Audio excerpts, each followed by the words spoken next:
네, 안녕하세요. 반갑습니다. 오늘 해볼 얘기는 불구덩이로 뛰어드는 자영업자들에 대해서 얘기를 해보겠습니다. 두 번째로 대기업 직원들의 갑질에 대해서 얘기해 볼 거고요. 저는 혼자 일하는 청소업자입니다. 혼자 일하는 이유가 있죠. 인간관계에서 오는 스트레스가 싫다든가, 시간 조절을 자유롭게 한다든가, 그런 다양한 이유들이 있는데 혼자 일하게 된 그런 성향을 갖게 된 큰 영향을 미친 이유 중 하나거든요. 그래서 재밌게 구성을 했으니까 봐주시고요. 바로 본론으로 들어가서 유튜브를 보다 보면 또는 지인들과 이런 저런 얘기를 듣다 보면은 참담합니다.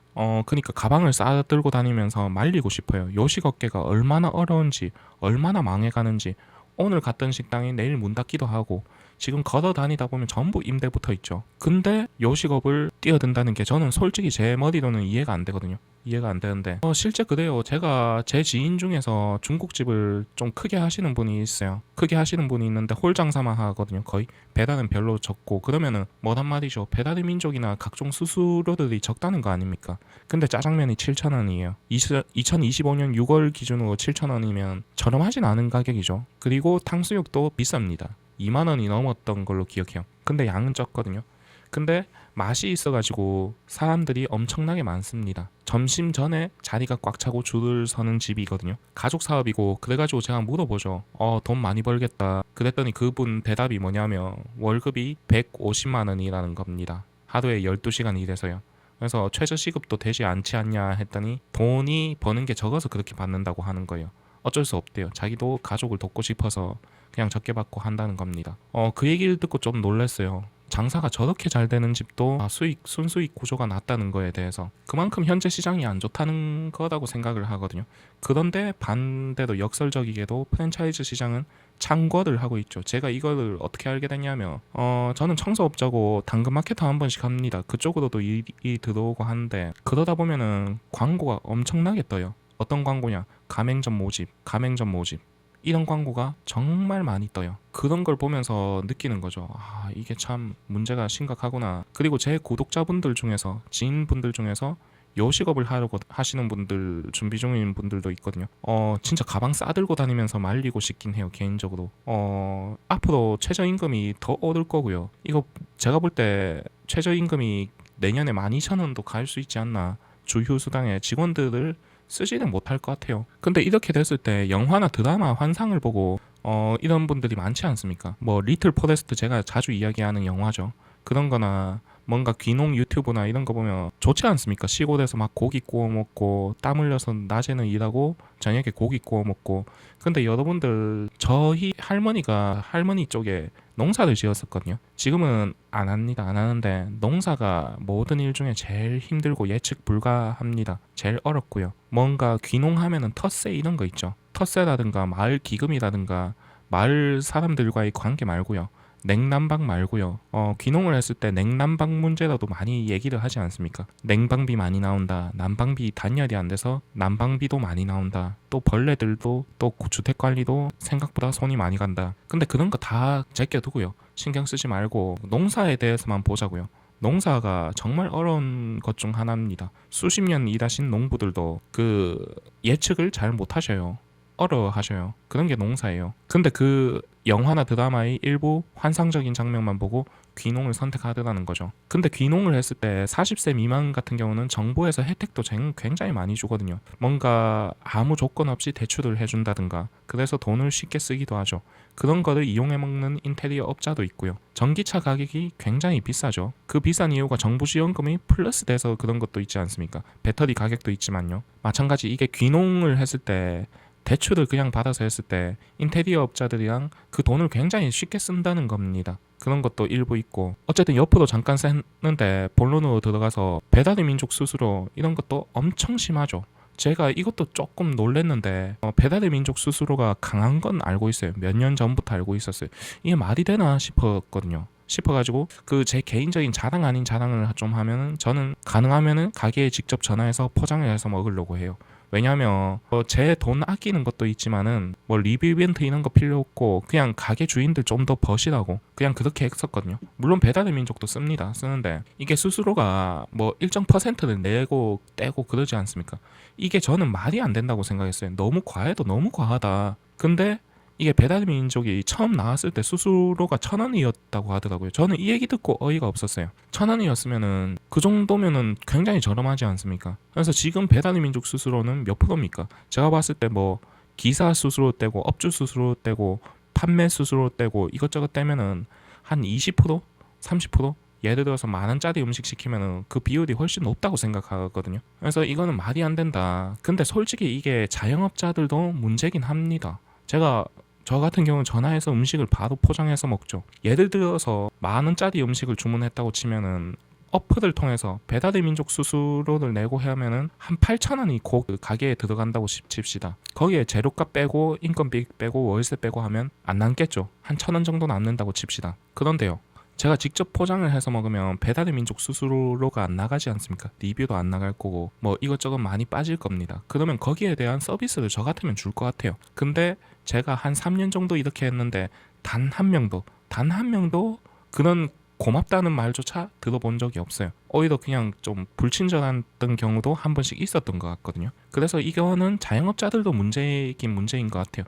예를 들어서 포장을 해오는 고객이나 직접 가지러 오는 고객한테 좀 더 친절하게만 해도 그런 거를 이용하는 사람들이 더 많아질 거지 않습니까? 물론 배달의 민족이 편하다고는 하지만요. 그래서 여러분들, 저 개인적으로는 그래요. 뭔가 선택을 하실 때는 본인의 감정이나 이런 거보다 시장 상황을 보고 선택을 하시면 좋을 것 같다, 그런 생각입니다. 이게 요식업을 하지 말라는 게 아니라 본인의 환상만 가지고 했을 때 손해가 많다는 거죠. 차라리 요식업을 하지 말고 그 위에 있는 프랜차이즈 본사를 하시는 걸 어떨까? 저 개인적으로는 그렇게 생각합니다. 두 번째 해볼 이야기는 대기업 직원들의 갑질이지 않습니까? 저는 울산이고 제가 고등학생 때 알바를 했었어요. 여기서 고1, 2 이럴 때 평균 연봉 1억이지 않습니까? 킹산직. 여기 들어가면요, 복지가 굉장히 좋습니다. 여기 현대자동차에서 복지를 굉장히 잘 해놨어요. 겨울에 히터 틀어주고요, 여름에 에어컨 틀어주고, 라인을 타죠. 요즘에 라인 많이 없어졌다고 하지만 공장 라인이 있어요. 그게 해보신 분들은 알겠지만 빡빡하지가 않아요. 굉장히 널널합니다. 그러다 보니까 두 명이서 할 일을 혼자서 일하고 한 명은 쉬는 거죠. 한 명은 쉬고 그 다음날 교대에서 다른 한 명은 또 쉬고, A와 B가 있다면 번갈아 가면서 쉬면서 일하는 거죠. 요거 두 명이 할 일을 한 명이 처리하는 관행. 제가 이거 실제로 봤거든요. 고등학생 때 많이 봤어요. 많이 봤고, 세발뛰기 세 명이 할 일을 혼자서 하는 관행, 요거는 못 봤어요. 못 봤는데 제가 그 당시 고등학생 때고 지금 30 후반이니까 20년 전이죠. 20년 전에는 없었지만 그 사이에 생겼다고 봅니다. 전 충분히 그러고도 남을 회사다. 저는 이 회사를 비판하고 싶진 않고, 현대자동차 옛날에 차 나온 것들 보면 굉장히 좋은 게 많거든요. 아반떼 XD, 옛날 구형 산타페 이런 거는 명차잖아요. 명차인데 요즘에 나오는 차들은 알루미늄 차라고 하잖아요. 손으로 누르면 들어가고 막. 이게 다 이런 이유라고 생각하거든요. 저는 여기 직원들 굉장히 안 좋아합니다. 실제 일해보신 분들이나 짧게라도 아르바이트 해본 분들은 아실 거예요. 이게 직원들이 갑질이다. 제가 간단하게 말을 해볼게요. 현대자동차에 들어가면 여기뿐만 아니라 모든 데 들어가면 정직이 있고 계약직이 있어요. 정직원이 있고 계약직이 있는데 옛날에는 정직원을 많이 뽑았죠. 그냥 학교만 졸업하면 전부 공장에 들어가는 그런 세대였지 않습니까? 근데 지금은 직원들은 안 뽑죠. 안 뽑고 전부 계약직만 뽑아요. 뽑고 그마저도 지금은 안 뽑는 추세이긴 한데, 어쨌든 20년 전 당시를 얘기해보면 정직이 있었고 계약직이 있었고 같이 일을 했어요. 근데 정직 아저씨는요, 일을 안 해요. 나이가 50대 중반 후반쯤 보였는데 앉아서 핸드폰 게임만 하고 있어요. 그리고 일은 계약직 아저씨가 일을 다 해요. 저랑 아르바이트인 저랑. 그러면서 말이나 하지 않으면 뭐 밉지는 않지 말을 하는 거예요. 앉아가지고 폰게임 하면서. 니는 몇 장 받노? 2장 받잖아. 그때 뭔 얘기가 나와가지고. 그리고 나는 7장 받는데 이러면서 그게 연봉 2천이고 연봉 7천이라는 소리죠. 그러면서 우리는 현대의 자식이잖아, 이런 얘기를 하더라고요. 그리고 뭐 이따가 파업하고 데모 했을 때 성과금 나온다 그 얘기도 하고, 그게 네 연봉 정도 되잖아, 이런 얘기 하더라고요. 그리고 계약직 아저씨는 옆에서 그냥 꼼짝 안 하고 그냥 들으면서 뭐 실실 웃으면서 맞춰주는 거죠. 그러면서 일하고 계시더라고요. 그때부터 여기에 대한 인식이 안 좋았던 것 같아요. 정확히 얘기하면 현대자동차에 대한 인식이 안 좋다기보다 현대자동차 직원에 대한 인식이 안 좋았던 것 같아요. 실제로 제 눈으로 보기도 했고요. 자세한 거는 말 못하지만은 차를 만들 때도 별로 신뢰가 안 갔어요. 그래서 저는 이 차를 한 번도 탄 적이 없거든요. 그러니까 제가 제 돈으로 사서 탄 적은 없습니다. 별로 안 좋아해요. 어쨌든 그런데 이게 들어가셔서 일해보신 분들은 알겠지만 정신이 피폐해집니다. 그냥 이 사람들은요, 쉬는 시간만 있으면요, 멍하게 누워서 유튜브 보고요, 멍하게 누워서 폰 게임 하고요, 멍하게 아무것도 안 하고 하는 말도 굉장히 안 좋아요. 질 떨어지는 말들, 입에 담기도 어려운 그런 질 떨어지는 말들을 하면서 저는 그런 거 안 좋아하거든요. 그런 모습들은 많이 봤던 것 같아요. 그러면서 나는 돈을 많이 준다고 해도 공장은 안 가야지. 그런 생각도 했고, 이런 거밖에 안 해요. 이 사람들은 어떻게 하면 쉴까, 어떻게 하면 돈 빼낼까, 어떻게 하면은 요런 것도 많거든요. 조기 퇴근 이런 거. 그래서 오늘은 그 유튜브를 보다가 우연히 여기에, 이분 제가 구독하시는 분은 아닌데 우연히 떠서 한번 봤습니다. 커뮤니티에 떠가지고 봤고, 그래서 제가 대기업에 대한 것도 한 번씩 얘기를 하거든요. 할 얘기가 많아요. 대기업에 대한 환상을 좀 깨주고 싶긴 해요. 정확히 말하면 대기업이라기보다 대기업들은 다 복지가 좋아요. 현대자동차 세계에서 알아줄 만큼 복지 좋아요. 여기 20년 전에 제가 일했는데요. 여기 급식 메뉴도 두 가지, 세 가지씩 줍니다. 야구르트 그 당시 고등학생 때 아저씨들이 안 먹어가지고 주머니에 막 20개씩 넣어오고 그랬어요. 과일 같은 것도 막 열 몇 개씩 들고 오고 집에 갖다 주고 그랬다니까요. 요즘엔 그렇게 안 되고, 요즘에 여기에 식권가 5천 원 정도 받을 겁니다. 받는데 어쨌든 그만큼 복지가 좋거든요. 현대뿐만 아니라 제가 울산에 있으니까 다양한 곳에 학생 때 아르바이트를 했었거든요. 저는 고등학생 때 알바를 계속 해가지고 한 달에 5, 60만 원 벌어서 좀 풍족하게 살았던 기억이 나요. SK 용현당지도 가봤고요. GS 칼텍스 뭐 다 들어가 봤습니다. 미포조선 빼고 다 들어가 봤던 것 같아요. 들어가 봤는데 그런데 가면은 복지가 굉장히 좋아요. 근데 정확히 얘기하면은 대기업 직원들이 그 사상과 그 정신이 너무 싫어요. 그 나태한 그냥 철밥 끄듯이 하는, 그냥 지나가는 그 눈빛 흐리멍텅한 거 있지 않습니까? 그런 게 너무 싫었던 것 같아요. 그래서 뭐 이렇게 저렇게 얘기를 해봤고요. 어쨌든 시청해 주셔서 감사합니다. 이상입니다.